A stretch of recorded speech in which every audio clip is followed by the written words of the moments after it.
नमस्कार, मैं हूं आशुतोष और आप देख रहे हैं एमपी राउंडअप। क्या सियासत में अपने ही सबसे कद्दावर छत्रप को दरकिनार करना किसी पार्टी को भारी पड़ सकता है? क्या बीजेपी के संगठन सर्वोपरि वाले नए प्रयोग को दतिया की जनता ने खारिज कर दिया है?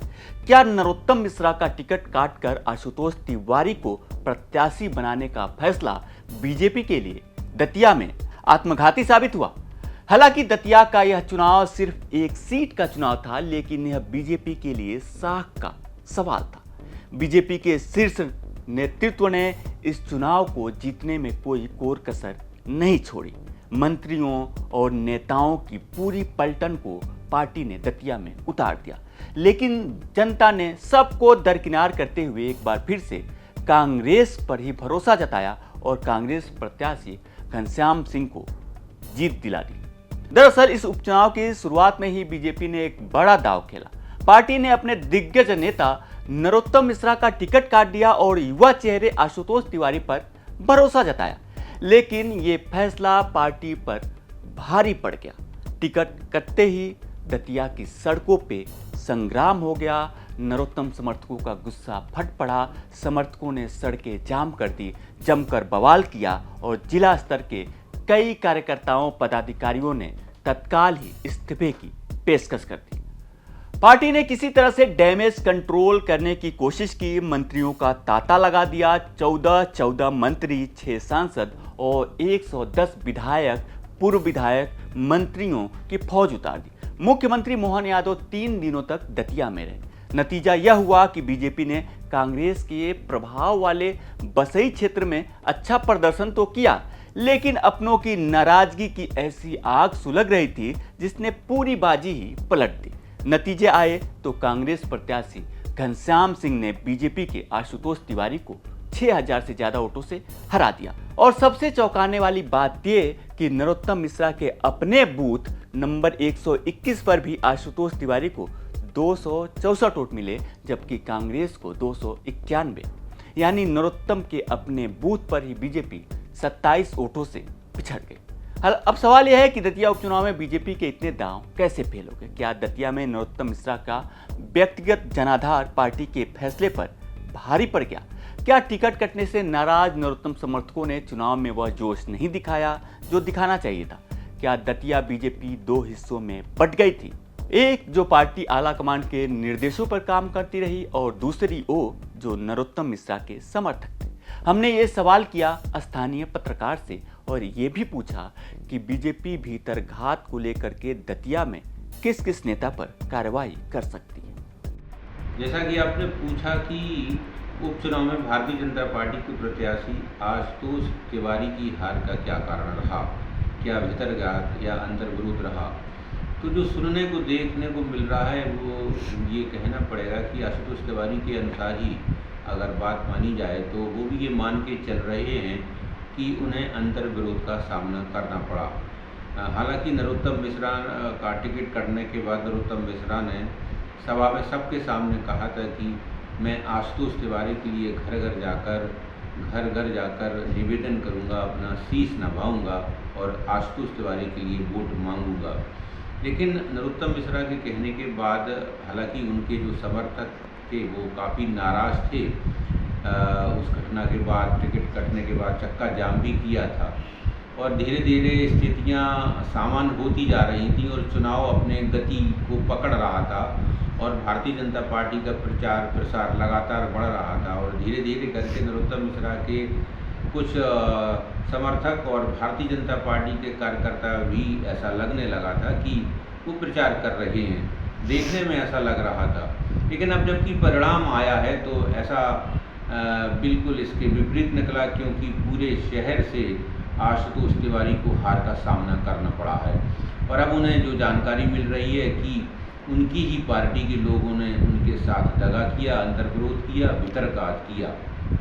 अब भीतरघात करने के बाद उनके कुछ बयान भी आए हैं और उन्होंने बहुत व्यंग्यात्मक ढंग से और सीधे तौर पर नरोत्तम मिश्रा पर भी निशाना साधा है। हालांकि उन्होंने इसका नाम नहीं लिया और अभी कल मध्य प्रदेश भारतीय जनता पार्टी के प्रदेश अध्यक्ष हेमंत खंडेलवाल का भी एक बयान आया है और उन्होंने उसमें कहा है कि आशुतोष तिवारी की हार में जो भी दोषी होगा, जो भी भारतीय जनता पार्टी के कार्यकर्ता या पदाधिकारी दोषी होंगे, उन्हें हम मतलब उनके खिलाफ कार्रवाई करेंगे। ये उनका बयान आके एक बड़ा एक चर्चा का विषय और सनसनी फैला दी है। वहीं आशुतोष तिवारी ने भी हारने के बाद जब पत्रकारों ने उनसे सवाल पूछा कि आप बलि का बकरा बने हो, आपके साथ वितरघात हुआ है, अंतर्विरोध हुआ है, तो उन्होंने कहा कि हम इसकी समीक्षा करेंगे और समीक्षा करने के बाद इस निर्णय पर पहुंचेंगे, पता लगाएंगे कि आखिर किस कारण से हमारी हार हुई है। अगर अंतर्विरोध हुआ है तो उसका भी हम मुंह तोड़ जवाब देंगे। आज कल उपचुनाव का परिणाम आने के बाद आज भोपाल में समीक्षा बैठक भी हुई। उसमें नरोत्तम मिश्रा की उपस्थिति न होना भी एक चर्चा का विषय बना हुआ है। अब उपचुनाव जैसा कि हो चुका है, भारतीय जनता पार्टी पराजित हुई है। 6000 वोटों से आशुतोष तिवारी को हार का सामना करना पड़ा है।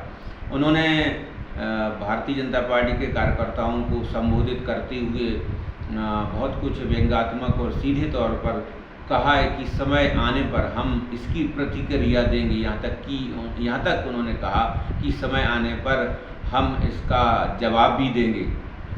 हालांकि इसका अभी हमें इंतज़ार करना पड़ेगा, लेकिन ये निश्चित रूप से अब ये देखने वाली बात होगी कि आशुतोष तिवारी की हार के बाद जो बहुत बड़े नेता दतिया में डेरा जमाए हुए थे और आशुतोष तिवारी को जिता रहे थे, अब उन्हें क्या लगता है कि क्या वजह रही आशुतोष तिवारी की हार की वजह क्या रही? क्या अंतर्विरोध रहा या भितरघात रहा, और भितरघात किसने किया, इसका पता लगाया जाएगा।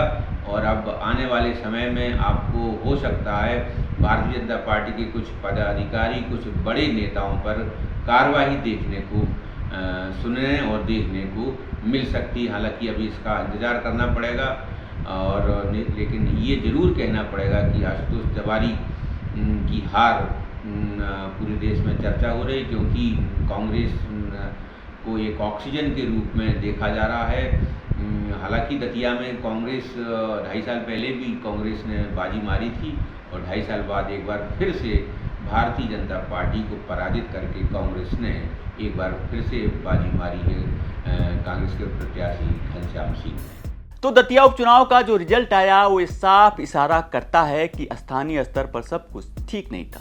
जब खुद 14 मंत्री और मुख्यमंत्री मैदान में हों, तब भी अगर कोई दिग्गज नेता अपना बूथ नहीं बचाता है तो वह सीधे तौर पर कार्यकर्ताओं की नाराजगी और आंतरिक खींचतान यानी भीतरघात की ओर संकेत करता है। दरअसल नरोत्तम मिश्रा का टिकट कटने के बाद से ही यहां पर विरोध की नींव पड़ गई थी। पार्टी आलाकमान को पता था कि यहां पर ज्यादातर बीजेपी कार्यकर्ता पार्टी को लेकर के नहीं बल्कि नरोत्तम मिश्रा को लेकर के ईमानदार हैं, लिहाजा पार्टी को यहां पे बाहरी नेताओं की भारी भरकम फौज उतारनी पड़ी। एक बार हालात ऐसे बन गए कि बाहर से आए बीजेपी कार्यकर्ता दूसरे विधानसभा क्षेत्र में प्रचार करने पहुंच गए। नतीजा यह रहा कि कांग्रेस को यहां पर शानदार जीत हासिल हुई, जबकि बीजेपी को हार मिली। दतिया से उठी भीतरघात की गूंज भोपाल तक सुनाई दे रही है। इस सीट के हारने के बाद से बीजेपी सरकार की सेहत पर भले ही कोई फर्क नहीं पड़े, लेकिन इसका असर काफी बड़ा होगा, और यही वजह है कि अब पार्टी इस हार की समीक्षा कर रही है। एक कमेटी बना दी गई है और ये कमेटी भीतरघातियों की लिस्ट निकालेगी, भीतरघातियों की पहचान करेगी ताकि उन पे कार्रवाई हो सके। बहरहाल दतिया में कांग्रेस ने अपना सीट बचा लिया, लेकिन बीजेपी की साख पर यहाँ पे बट्टा जरूर लग गया। तो आज का एमपी राउंडअप आपको कैसा लगा कमेंट में हमें जरूर बताएं, और मध्य प्रदेश से जुड़ी तमाम बड़ी खबरें देखने के लिए देखते रहे एमपी तक।